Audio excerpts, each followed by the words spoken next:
सभी साथियों को जय हिंद। मैं डॉक्टर अशोक शर्मा आप सब लोगों का आपके अपने YouTube channel doctor Ashok Sharma में स्वागत करता हूं। दोस्तों, इस सेशन में हम Longman dictionary of contemporary English से एक शब्द लेते हैं। मैं उस शब्द का जो चुनाव करता हूं, मैं उस शब्द का जो सिलेक्शन करता हूं, जिस शब्द को हम आज के एक्सप्लेनेशन के लिए, आज के सेशन के लिए चुनता हूं, वो शब्द वैसा होता है जो आपको स्पोकन इंग्लिश में, आपके लिखने में, आपके समझने में, आपकी फ्लुएंसी बढ़ाने में और आपका कंप्रहेंशन पावर बढ़ाने में बहुत सहायक होता है। इसलिए आप इस शब्द को बहुत अच्छे से समझें, इसके साथ किस प्रकार का प्रपोजिशन यूज होगा ये समझें, इसका मीनिंग क्या होता है ये समझें, एक वर्ब है, नाउन है, एडजेक्टिव है, कौन सा, ये सब चीज़ें आप इसमें समझें। तो आज का जो हमने शब्द लिया है वो लिया है फ्रेट। आज का जो शब्द है, एक दो बार इस शब्द को अभी बोल लें। फ्रेट स्पेलिंग बहुत आसानी से याद हो जाएगी, फ्रेट। अब देखते हैं, SSSP मेथड को अपनाते हैं। सबसे पहले हमने इसकी स्पेलिंग देखी एस से, उसके बाद हम इसकी साउंड देखेंगे, इसको बोला कैसे जाता है, इसका प्रोनाउंसिएशन क्या होता है, इसका फोनेटिक ट्रांसक्रिप्शन क्या होता है। तो वो ये है, देखिएगा आप लोग, फ्रेट, ये इसका फोनेटिक ट्रांसक्रिप्शन है। इसको सुनिएगा आप लोग कैसे बोला जाता है, सुनिए एक बार। Fret. Fret. एक बार फिर सुन लीजिएगा, Fret. Freight, freight. तो आप इसको दो चार बार बोल के देखिएगा। उसके बाद हम इसका सेंस यानी मीनिंग देखेंगे। जो मीनिंग यहाँ लिखा होता है, देखो ये लिखा हुआ मीनिंग, मैंने कल भी आपको बताया था कि ट्रांसलेशन और मीनिंग में अंतर होता है। ट्रांसलेशन उसका किसी भी दूसरी भाषा में शब्द होता है, जबकि मीनिंग उसका अर्थ होता है। इसका मीनिंग होता है टू वरी अबाउट, चिंता करना, किसके बारे में, समथिंग, किसी भी चीज़ के बारे में। स्पेशली, मुख्य रूप से, when there is no need, मुख्य रूप से जब उस चिंता की आवश्यकता ही नहीं हो।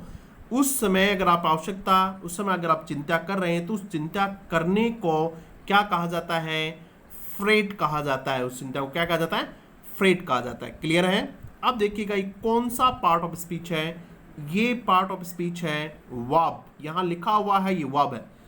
आप भी किसी भी शब्द को ढूंढें तो बिल्कुल इसी तरीके से ढूंढते चले जाइए डिक्शनरी में। वर्ब है ये। वर्ब आप जानते हैं, जिन शब्दों से किसी काम का करना या होना पाया जाता है उनको वर्ब या क्रिया कहते हैं। सेंटेंस में क्रिया का बहुत बड़ा योगदान होता है, मेजर पार्ट होता है ये। इसलिए आपको ज़्यादा से ज़्यादा वर्ब्स याद करनी चाहिए यदि आप ज़्यादा से ज़्यादा अच्छी इंग्लिश बोलना चाहते हैं। तो वर्ब में भी कौन सी प्रकार की वर्ब है ये, इंटेंसिटिव वर्ब है। इंटेंसिटिव का मतलब होता है वे वर्ब जिनके साथ सामान्यतया ऑब्जेक्ट यूज नहीं होता है। किनके साथ यूज नहीं होता है, इंटेंसिटी वर्ब के साथ ऑब्जेक्ट यूज नहीं होता है, यानी इनको हिंदी में कहते हैं अक्रमक क्रियाएं।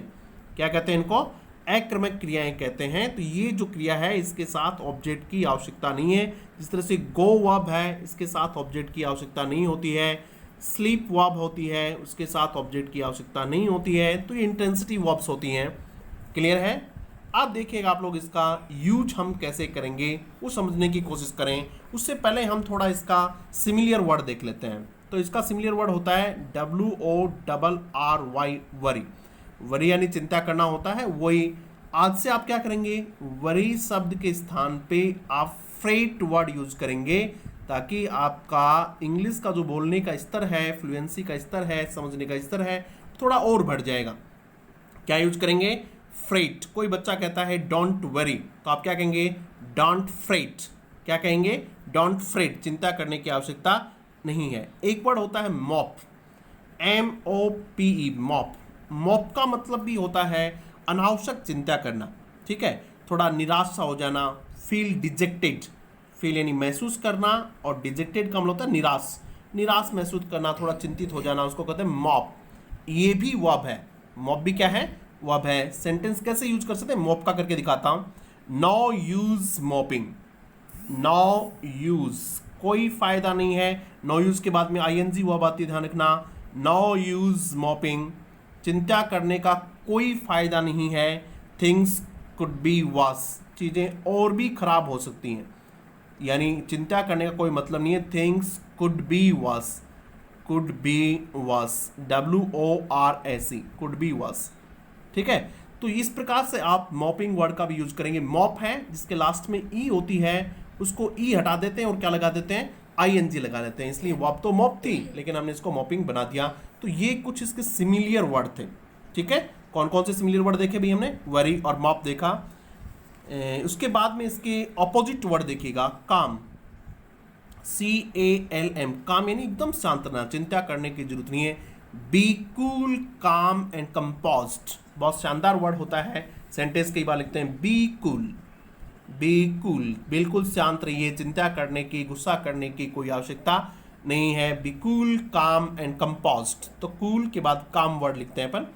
उसके बाद एक वर्ड और देखिएगा आप लोग इसमें, pacify, PACIFY, pacify, pacify, PACIFY, pacify.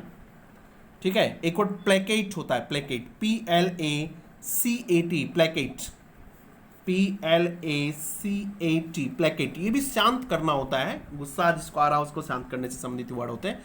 तो ये वर्ड हमने देखे। अब आज हम देखेंगे फ्रेट शब्द को यूज कैसे किया जाए। देखिएगा ये है, डोंट फ्रेट, चिंता करने की आवश्यकता नहीं है। Everything will be all right, सब कुछ ठीक हो जाएगा। ये सब तो आप अपनी स्पोकन इंग्लिश में यूज कर ही लें, बार बार यूज करें इसको। Don't freight, everything will be all right, सब कुछ ठीक हो जाएगा। जब आप वरी के स्थान पे फ्रेट बोलेंगे तो आपका एक अलग इंप्रेशन होगा, आपका एक अलग प्रभाव होगा।